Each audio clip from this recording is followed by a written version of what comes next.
मैं हूं डॉक्टर सुशीला और आज आपसे बात करूंगी पाचन तंत्र या डाइजेस्टिव सिस्टम की एक ऐसी खास टॉपिक पे जो अपने आप में बहुत ही इम्पोर्टेंट रोल प्ले करता है।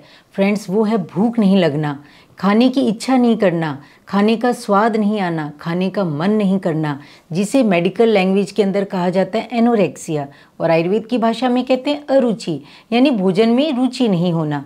ये एक बहुत ही नॉर्मल सा टॉपिक है, देखने में बहुत नॉर्मल कंडीशन है, लेकिन अगर ये भूख आपको लंबे समय तक नहीं लगती है तो आप प्रॉपर खाना नहीं खा पाते, जिसके कारण आपको कई बीमारियां तक हो सकती हैं, आप में वीकनेस आ सकती है।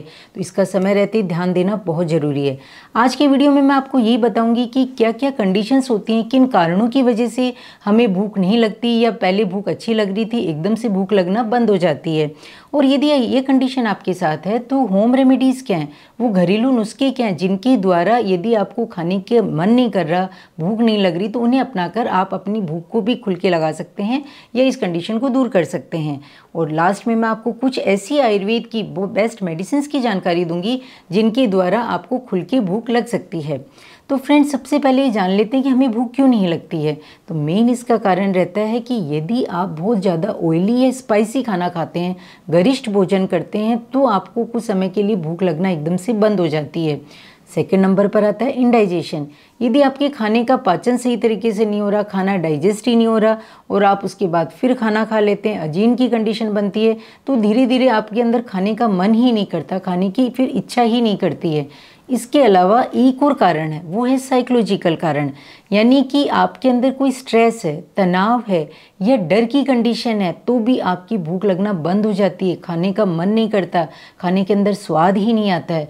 तो ये एनोरेक्सिया की कंडीशन बनने के मेन कारण रहते हैं। इसके अलावा कुछ सेकेंडरी कॉजेज़ भी होते हैं, उनके बारे में भी थोड़ा जान लेते हैं।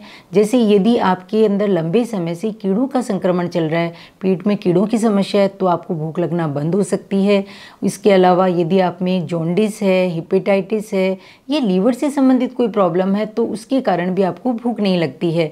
या आप कुछ मेडिसिन का सेवन कर रहे हैं लंबे समय से किसी भी बीमारी की वजह से, तो भी आपकी भूख लगना कम हो सकती है। या कुछ वायरल इन्फेक्शंस हो गए हैं, फीवर हो गया है, तो उसके बाद वो तो ठीक हो जाता है, कफ कोल्ड भी ठीक हो जाता है, लेकिन जो कई समय बाद में लंबे समय तक आपको भूख नहीं लगती, खाने की इच्छा नहीं करती है, तो उसी को कहा जाता है अरुचि या एनोरेक्सिया। तो फ्रेंड्स, अगर इन कारणों को आप दूर करेंगे तो धीरे धीरे आपको भूख लगना स्टार्ट हो सकती है। लेकिन आप में ये कोई कारण नहीं रहते और आपको लंबे समय से भूख नहीं लग रही है, तो अपन कुछ होम रेमेडीज़ के बारे में बात कर लेते हैं कि उनको लेके आप इस कंडीशन को ठीक कर सकते हैं।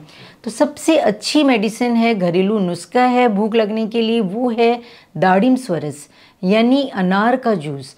अनार का जूस आप 10 ml सुबह शाम काला नमक मिलाकर यदि लंबे समय तक यूज़ में लेते हैं तो धीरे धीरे आपको भूख खुल के लगने लग जाती है, खाने के अंदर टेस्ट आने लग जाता है, खाने की इच्छा करने लग जाती है। और फ्रेंड्स, सेकंड नंबर पर आता है बटर मिल्क, तक्र या जिसे छाछ कहा जाता है। तो बटर मिल्क में आप काला नमक या काली मिर्च का पाउडर मिला के हींग का तड़का लगा के यदि आप सुबह और दोपहर के खाने के साथ उसे यूज़ में लेते हैं तो आपको धीरे धीरे भूख लगना शुरू हो सकती है। तो ये तो कुछ होम रेमेडीज़ हैं। अब मैं एक नुस्खा आपको और शेयर करना चाहूँगी, बहुत ही खास है और बहुत ही इफ़ेक्टिव है, जिसे बहुत सारे पेशेंट्स पे मैंने अप्लाई किया है।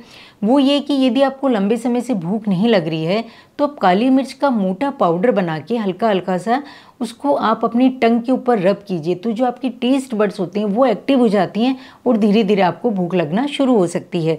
और फ्रेंड्स, अब अपन ये बात करते हैं कि कुछ मेडिसिन्स क्या आयुर्वेद की जिनके द्वारा जो होममेड, जो रेडीमेड आपको मार्केट के अंदर अवेलेबल हो जाती हैं और जिसे आप आसानी से ले भी लेते हैं और कोई किसी भी तरह का साइड इफ़ेक्ट नहीं करती।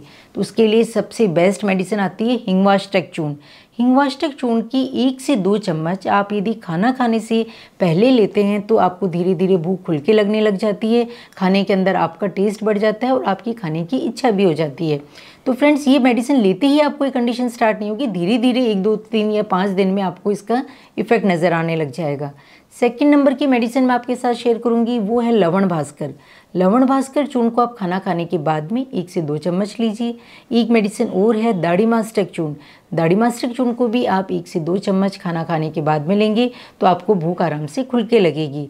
तो फ्रेंड्स, इसके बाद भी कई बार ऐसी कंडीशन होती है कि खाने की बिल्कुल इच्छा नहीं कर रही है, तो आप 4 से 5 जो बड़ी वाली काली मुनक्का आती हैं उनके बीज निकाल के उसे आप तवे पे सेक लीजिए और उसके अंदर हल्का सा काला नमक डाल के छोटी छोटी गोलियां से आप उसकी बना के उसे मुंह में रख सकते हैं। उससे भी आपको भूख लगना शुरू हो जाएगी। तो फ्रेंड्स, मैंने आज आपको इतने सारी होम रेमेडीज़ बताई हैं, कुछ मेडिसिन बताई, उसमें से आप किसी एक को अप्लाई कीजिए और इस कंडीशन से आप ठीक हो सकते हैं। यदि ये वीडियो आपको अच्छा लगा तो आप अपने दोस्तों को ज़रूर शेयर कीजिए ताकि वो भी इसका लाभ ले सकें। फिर भी यदि आपके साथ ऐसी कंडीशन बनी हुई है और आप हमसे कंसल्ट करना चाहते हैं तो दिए गए व्हाट्सएप नंबर पर कंसल्ट कर सकते हैं। मिलते हैं नई जानकारी और नई वीडियो के साथ, तब तक के लिए थैंक यू।